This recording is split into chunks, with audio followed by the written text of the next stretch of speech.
Keempat, semangat maulid yang harus hadir dalam diri kita dan bisa kita amalkan dalam keseharian kita. Semangat maulid yang pertama adalah semangat mendirikan sholat. Semangat apa, Bu? Semangat melaksanakan sholat, semangat mendirikan sholat. Inilah ciri umat Muhammad sallallahu alaihi wasallam.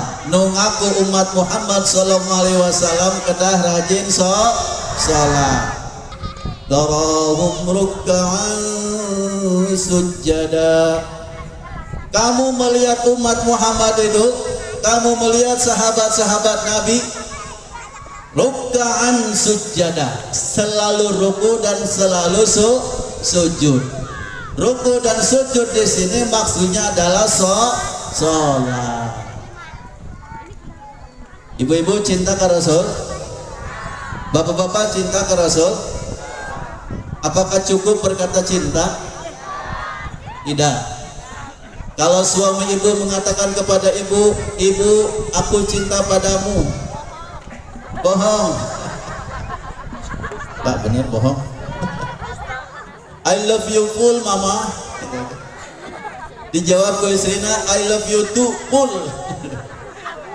Ucapan-ucapan itu harus dibuktikan, ya. Nah, kita cinta ke Rasul buktikan dengan cara apa? Salah satunya menjadi umat beliau sallallahu alaihi wasallam yang selalu rajin sholat. Karena ciri umat Muhammad itu adalah diantaranya tarahum ruk'an sujada, selalu ruku dan sujud. Maka makmurkan masjid ini salah satunya dengan selalu sholat di masjid berjamaah, khususan bapak-bapak. Ini masjid perumahan luar biasa, ya. Kalau dilihat di malam hari, oh masya Allah, ya. Dilihat di subuh hari, saya lihat di YouTube-nya, bagus banget, indah banget. Masjid yang megah, masjid yang luar biasa ini selevel perumahan harus kita makmurkan. Jangan sampai bapak ibu semangat patungan bikin katil. Nah, Bu, katil? Keranda. Semangat patungan bikin keranda, tapi nggak ada yang mau mengisi keranda itu. Ada yang mau ngisi keranda duluan? Bu, mau? Kematian itu tidak mengenal usia, kan, ya, tapi nggak ada yang mau. Nah, jangan sampai masjid ini bapak ibu sudah swadaya infak sedekah bikin masjid bertingkat lantai 2 bagus megah. Setelah itu seperti katil, nggak ada penghuninya. Ini nggak terjadi di sini. Ya, di sini sudah terbukti kegiatan. Maka laksanakan sholat, dirikan sholat, terutama sholat berjamaah. Ya. Bedanya apa sholat paha sendiri dengan sholat berjamaah? Bedanya banyak, ya.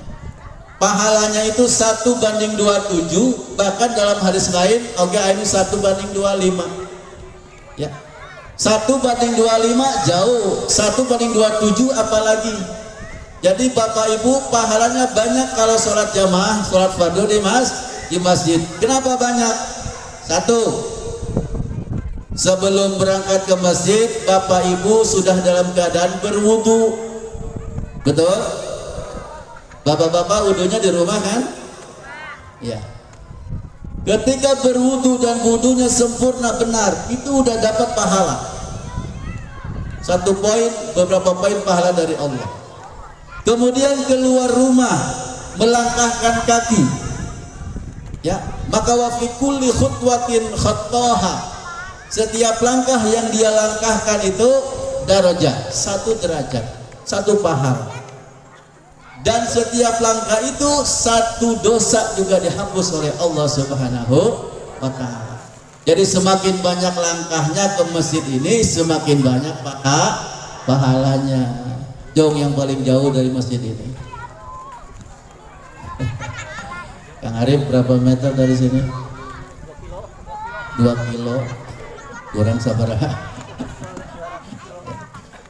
Maka Bapak Ibu yang rumahnya dekat masjid, biar langkahnya banyak, muter dulu ke sana.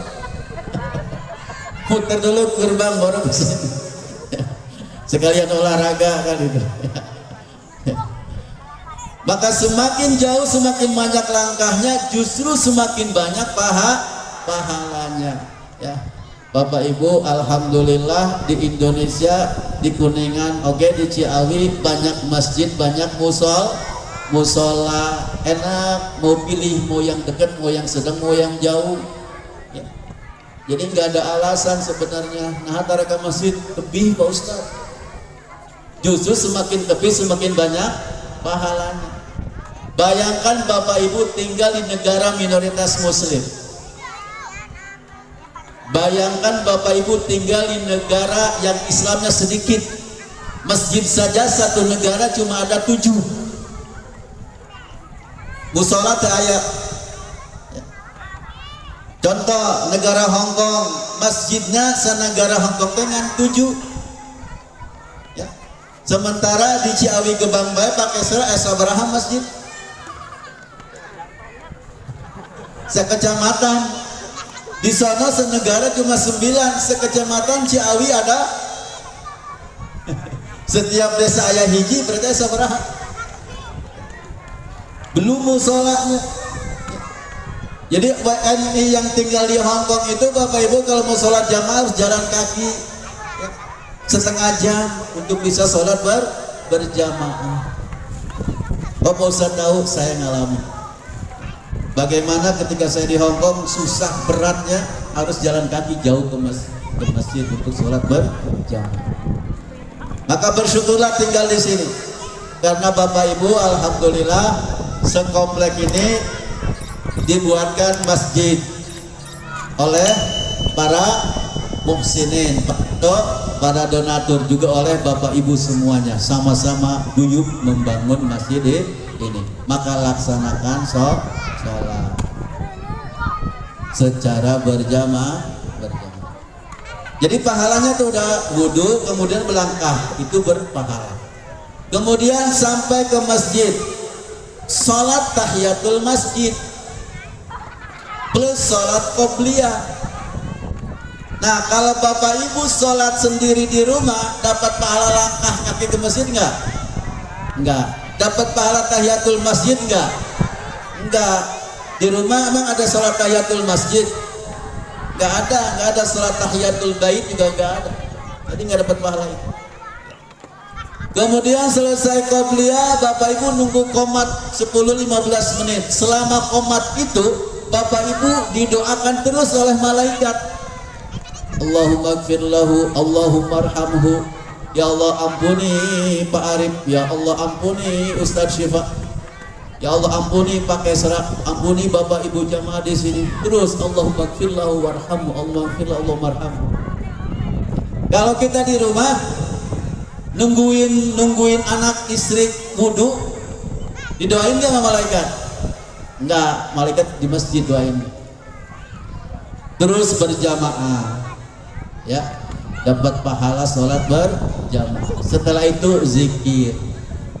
Kalau di rumah sendiri apalagi zikirnya belum hafal agak malas. Kalau di sini bisa dipandu sama imam ya, jadi pahalanya banyak. Setelah itu ada kajian setelah subuh misal, setelah maghrib ada tahsin.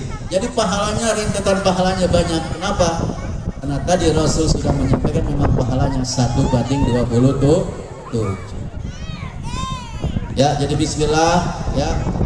Kita cintai Rasul dengan selalu sholat, dengan selalu memakmurkan masjid ini. Karena orang-orang yang memakmurkan masjid, ciri orang yang akan mendapatkan hidayah dan terus mendapatkan petunjuk dari Allah Subhanahu wa ta'ala ya. Tadi ayatnya sudah dibaca oleh Pak Ketua DKM. Innama ya'muru masajidallahi man amana billahi wal yawmil akhir wa aqama as-salata wa ata az-zakata wa lam yakhsha illa Allah fa'asa ulaika an yakunu minal muhtadin.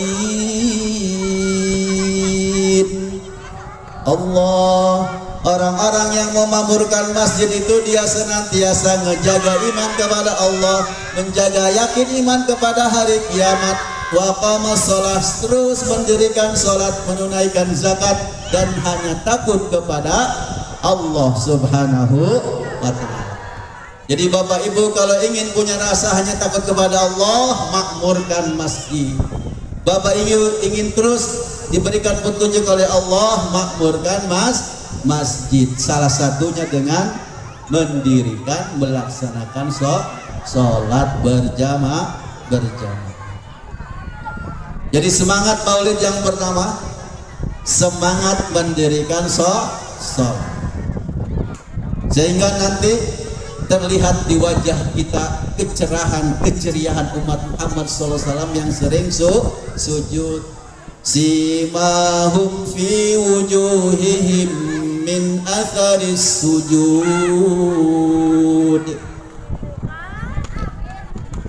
Imah, tanda mereka ada di wajah mereka karena sering sujud. Karena sering sujud. Apakah orang yang sering sujud jidatnya jadi hidung?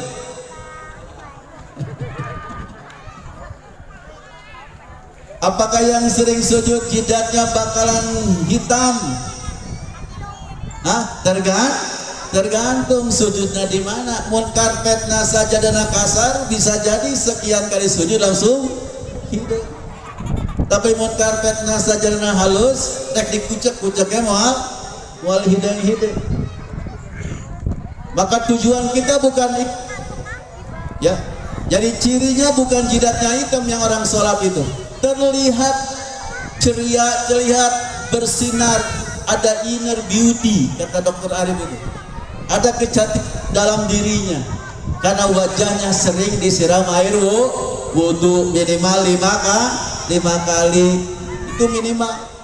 Ditambah sholat tahajud terus 6 kali wudu, tambah sholat duha 7 kali wudu, ditambah sholat lainnya, tahiyatul masjid, ditambah sholat setiap berwudu, terus wudu, sholat sujud ke Allah, maka insya Allah akan terlihat ciri umat Muhammad SAW lewat wajah.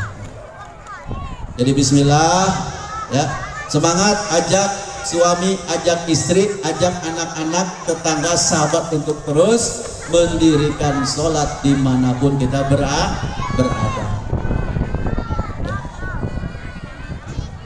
Ibu sok ke Cirebon, Bu? Sok ke Cirebon? Pernah ke Cirebon Bapak-bapak? Ya. Kalau ke Cirebon sholat nggak? Sholatnya di mana? Di masjid mana? Ke Cirebonnya pagi, pulang ke rumah maghrib. Berarti lohor asar, maghrib di mana? Di jalan.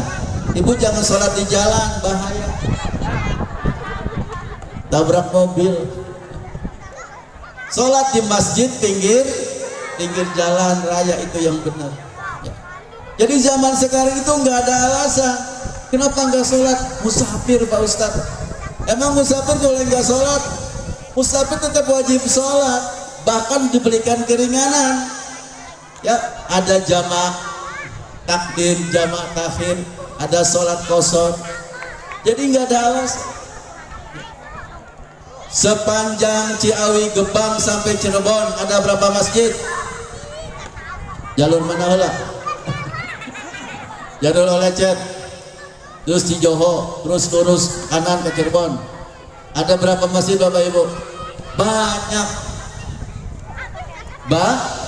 Banyak. Ya. Dari mulai Syiarul Islam pusat kota, terus di Cendang ada masjid, tiap SPBU ada musola. Ya, di Jalaksana ada Masjid At-Taqwa, di Manis Kidul ayam Masjid Al-Hidayah, di Manis Lor ayam Masjid Al-Huda, terus di Bandorasa ayah di Bojong, desa Bojong Masjid Al-Furqon, di Cilimus ayam Masjid Istiqomah, ayah di Masjid Nur Muraklim, Masjid Nurida, Masjid Afan Panganyarna, aya Masjid Siratal Mustaqim. Ya, terus masjid setiap kilometer aya. Nah, jadi alasan safar teh alasan tidak mau sholat ini salah. Jadi kita sedang jalan, apalagi naik motor sendiri, bawa kendaraan sendiri, kalau sudah tiba waktu sholat tinggal belok ke kanan ke kiri cari masjid. Jadi umat Muhammad SAW selalu mendahulukan sholat. Ila sholati mata sami'tan nida mahma kanati adzuruf. Ya, laksanakan sholat ketika mendengar azan, sekalipun kita sedang beraktivitas apapun. Ibu udah sholat isya, bapak-bapak udah ngingetin doang, takut ada yang lupa. Jadi ciri umat Muhammad SAW peringatan Maulid, kita punya semangat melaksanakan mendirikan sholat.